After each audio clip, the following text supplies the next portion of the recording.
Pessoal, ainda eu vou falar sobre o mito da caverna, porque nós temos muitas coisas para a gente explorar nessa questão aqui da filosofia platônica. Eu deletei o outro vídeo por questões técnicas, então eu vou caprichar nesse aqui. Vem comigo, algumas coisas que eu destaquei. O mito da caverna, como eu falei para vocês, é uma alegoria platônica, onde ele vai falar de algumas coisas, como a percepção da realidade, se a percepção está sendo correta ou está sendo uma ilusão. Ele vai fazer uma crítica, várias críticas, social, política, religiosa. Eu, no nosso contexto que a gente vive, acredito que mais nos dias de hoje se encaixa numa percepção crítica política e religiosa.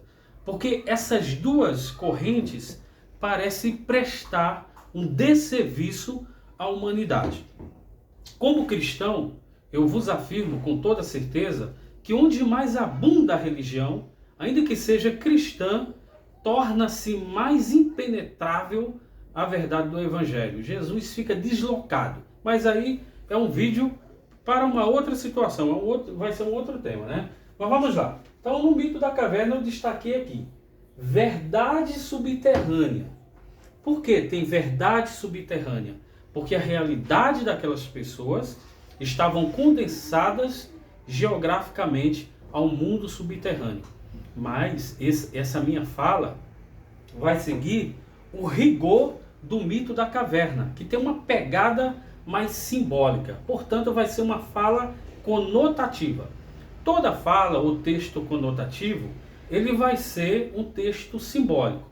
E o denotativo vai ser literal. Então, ora, Platão vai falar da realidade, da literalidade, denotando as coisas. Ora, ele vai falar no sentido metafórico, simbólico, no sentido conotativo. Beleza? Vem comigo. Então, nós temos ali as verdades subterrâneas, que as verdades são distorcidas para aquelas pessoas. Mas como as pessoas estão ali na caverna e elas estão acorrentadas na garganta, no pescoço, nos braços, nos pés, o fogo está atrás, elas têm uma percepção apenas daquelas sombras projetadas nas paredes da caverna, que para elas são a verdade absoluta, porque estão vivendo o processo de alienação, né? Aí eu disse para vocês que o Platão vai falar sobre o mundo ideal, que é o mundo perfeito, e o mundo físico, que é um mundo não perfeito, que é um mundo imperfeito, né? Então, aquelas sombras projetadas, para Platão, está sendo a representação do mundo físico, onde tudo é imperfeito. As sombras são bruxulentas e não há contornos definidos nelas, ok? E o corpo, toda a realidade corporal ali das pessoas, corpo mesmo daquelas pessoas, Platão vai mostrar que é como se fosse o mundo invisível, que é o mundo das ideias. Está aqui em algum lugar, é invisível. Também eu disse para vocês que o cristianismo, ele parece ser platônico por causa dessa perspectiva. Porque nós acreditamos que existe um mundo invisível, onde tudo é perfeito, e esse mundo precede este mundo que a gente vive, que é imperfeito. Espera aí, minha filha, presta atenção. Minha filha está aqui me ajudando. Nós vimos, então, aqueles indivíduos aprisionados no mundo subterrâneo, onde vai vivendo uma alienação humana. Então, a caverna, eu posso fazer uma crítica aqui sobre a polarização política dos dias de hoje, embora Platão está fazendo uma crítica social, política e religiosa dos dias dele. Mas esse texto é tão emblemático e ele é transcendente porque nos dias de hoje ele está atualíssimo. Então eu posso falar da polarização política, do negacionismo da pandemia que a gente está vivendo, do negacionismo das vacinas. Posso falar uma série de coisas. Eu posso trazer essa alienação humana para o contexto religioso, especialmente o cristão, que é o contexto que nós vivemos? Podemos sim. Como eu disse para vocês no início, onde abunda a religião, o evangelho parece não ter força, fica impenetrável. Então nós teremos aqui uma alienação humana, né? As religiões fazem isso. Se vocês pegarem a Idade Média, onde a verdade papal, a teologia papal, era a bola da vez e a pedra fundamental, onde havia uma diabolização, né, uma endemonização, né, da filosofia, da ciência, da arte e de outras partes culturais, e somente o teocentrismo e a teologia papal era a verdade absoluta, agora o Total vai começar a latir. Então, você começa a ver como isso é bem atual, né? Desde a Idade Média nós temos a religião como sendo um escopo de alienação. Filha, fica aí. Agora meu cachorro está aqui fazendo um barulhinho. Mas beleza, vamos lá. Aí nós vamos ter a falsa percepção da realidade. Muitas pessoas que vivem o contexto da religião às cegas, elas estão com uma percepção distorcida da realidade. Nós temos ali discurso darwinista social, o darwinismo social domina as pessoas pelo medo e pela culpa. Vocês sabiam disso?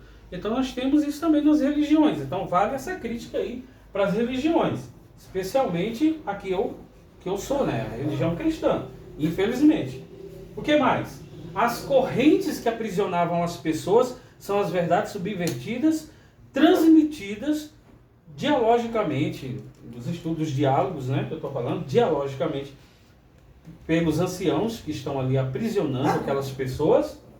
Nós teremos o fogo que está nas costas daquelas pessoas, projetando suas imagens, as projeções das sombras, que é a distorção da realidade que aquelas pessoas estão vivendo. Beleza? Vamos lá. Aí eu disse para vocês, dá uma pausinha aí, meu amor. Ok, dá para a gente fazer alguns intertextos com o mito da caverna, dá para fazer alguns intertextos com Sócrates, porque os críticos vão dizer acertadamente que Platão estava fazendo uma alusão ao seu mestre Sócrates. Por quê? Porque nós tivemos nos dias de Sócrates um grupo de filósofos, que eram os professores itinerantes, chamados de sofistas. Esses sofistas estavam ali na Grécia, especialmente em Atenas, ensinando para os seus interlocutores a arte da oratória e da retórica. Só que o filósofo Sócrates, ele era um homem que ele fazia perguntas que provocavam nos seus interlocutores uma certa revolta decorrente de uma reflexão que os provocava. Então, Sócrates passou a ser, o que eu disse no outro vídeo, uma ameaça. Né? Isso aí. Sócrates passou a ser uma ameaça. E toda ameaça, ela tem que ser eliminada. Né? Toda ameaça tem que ser eliminada. Então Sócrates, ele fazia perguntas, os sofistas ficavam deslocados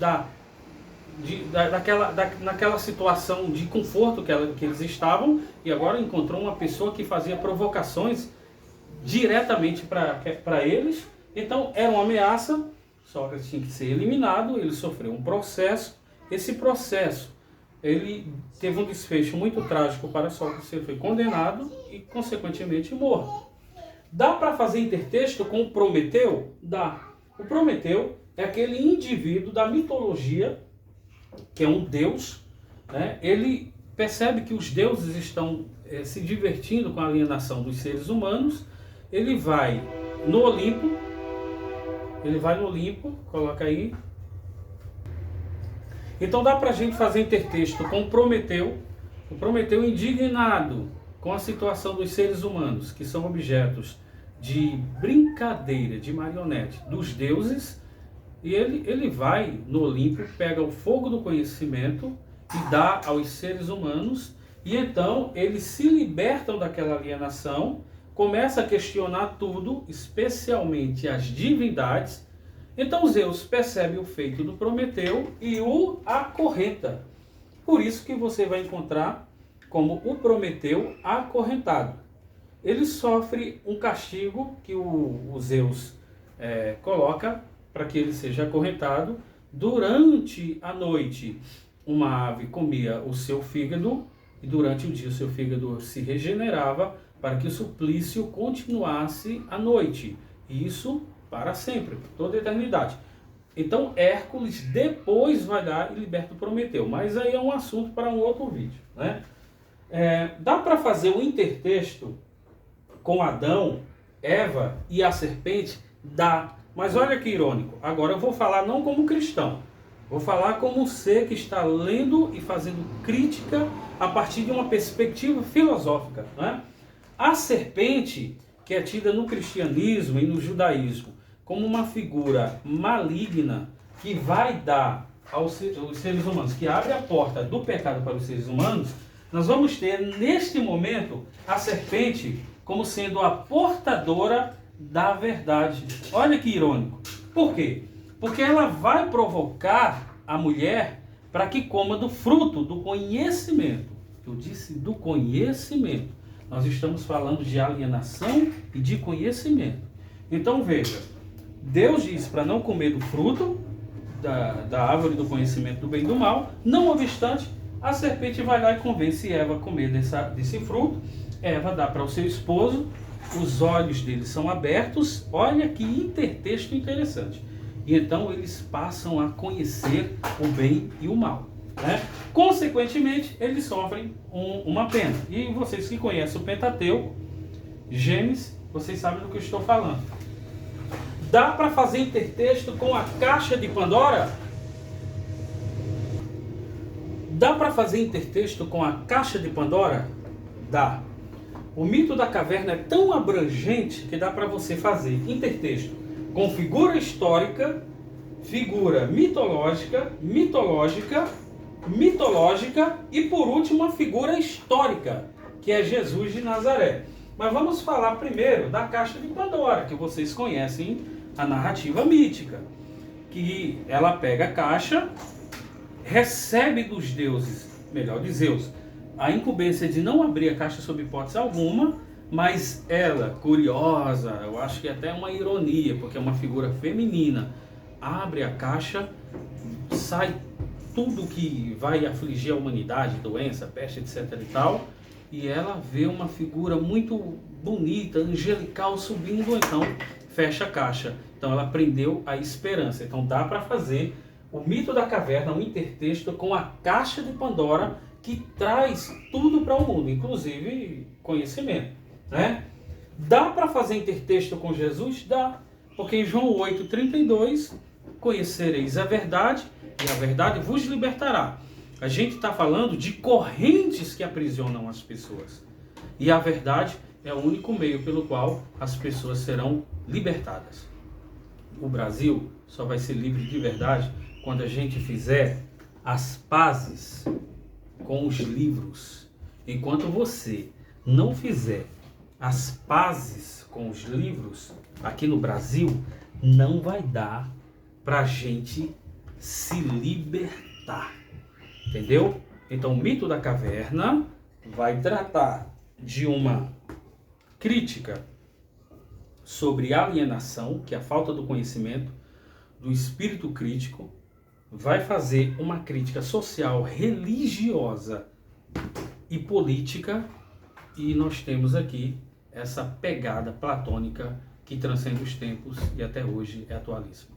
Falou? Eu sou Jeremias, seu professor, vou ficar aqui no meu canal produzindo conteúdos para vocês. Se vocês gostaram desse vídeo, deixa um like, me segue, comenta aí, eu agradeço. Obrigado.